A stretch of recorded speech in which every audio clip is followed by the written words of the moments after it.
ભારતીય સેનાની સપ્તશક્તિ કમાન્ડે રાજસ્થાનના થરના રણમાં આવેલા મહાજન ફિલ્ડ ફાયરિંગ રેન્જ ખાતે અમોઘ ફ્યુરી નામના એકીકૃત ફાયરપાવર યુદ્ધાભ્યાસનું આયોજન કર્યું હતું.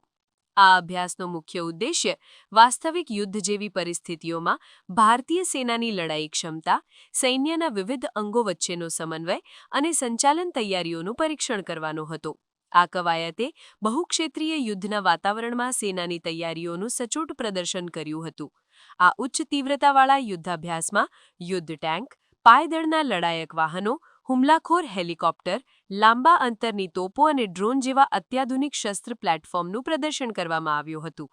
આ તમામ શસ્ત્ર પ્રણાલીઓને એકસાથે તૈનાત કરીને જમીન અને હવાઈ સંપત્તિના સંકલિત ઉપયોગ દ્વારા આક્રમક અને રક્ષણાત્મક કાર્યવાહી કરવાની સેનાની ક્ષમતા દર્શાવવામાં આવી હતી.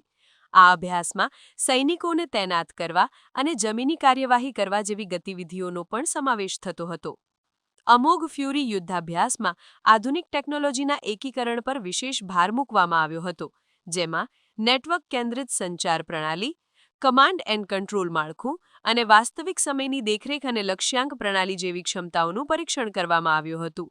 આ તકનીકે એકીકૃત સંચાલન ચિત્ર બનાવવામાં મદદ કરી, જેનાથી નિર્ણય લેવાની પ્રક્રિયા અને વિવિધ એકમો વચ્ચેનો સમન્વય વધુ મજબૂત બન્યો.